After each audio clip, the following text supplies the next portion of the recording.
এমন অবস্থা আমার জীবনের ২১ বছর বয়সে আমি আসলে এমন পরিবেশ এবং ঈদের এমন একটা মানে অ্যাম্বিয়েন্স আমি কখনো লক্ষ্য করি নাই আর কি। এতটা ভালো লাগতেছে আমার কাছে। গত বছর এবং এবছরে দুইটা বছরের ঈদের মধ্যে পার্থক্য করতে পারলে এটা পার্থক্য হচ্ছে স্বৈরাচারবিহীন বাংলাদেশ, স্বৈরাচার বাংলাদেশের মধ্যে অনেক পার্থক্য আছে। এটা হচ্ছে নতুন বাংলাদেশ। অবশ্যই এটার মানে মানুষের আবেগ এবং আমাদের ধর্মের প্রতি এখন মানুষের যে মানে উচ্ছ্বাস সব কিছু অন্যরকম এখন বাংলাদেশের আর কি। যেটা নতুন বাংলাদেশ আমরা চিন্তা করতে চেয়েছিলাম ঠিক তেমনভাবেই আগাচ্ছে। ঈদ মিছিল নিয়ে মতামত কি আপনার? ঈদ মিছিল হচ্ছে, খুবই ভালো লাগতেছে আমাদের কাছে। এমন জিনিস তো আমরা আগে কখনো দেখি নাই, যেটা মনে করেন আগে যে সরকার ছিল তারা পশ্চিমা মানে অনুষ্ঠানগুলো থেকে বেশি আকর্ষণ করতে পারে। আমাদের নিজেদের ট্রেডিশনাল মানে আমাদের ধর্মীয় অনুষ্ঠানকে যে এত সুন্দরভাবে রূপ দেওয়া যায় সেটা আমরা আগে দেখি নাই কখনো। এটা অনেক ভালো হয়েছে জিনিসটা। নামাজ শেষে সালামি পেয়েছেন কত, দিয়েছেন কত?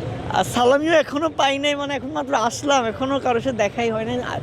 কাকা ছিল সামনে চলে গেছে, পাচ্ছি না ওনাকে খুঁজেও। তো বড় হয়ে গেলে সালামি পাওয়া যায় না, এটার আপনার মতামত? আসলে এটা তো অনেক কষ্টকর একটা বিষয়, বড় হলে সালামি পাওয়া যায় না।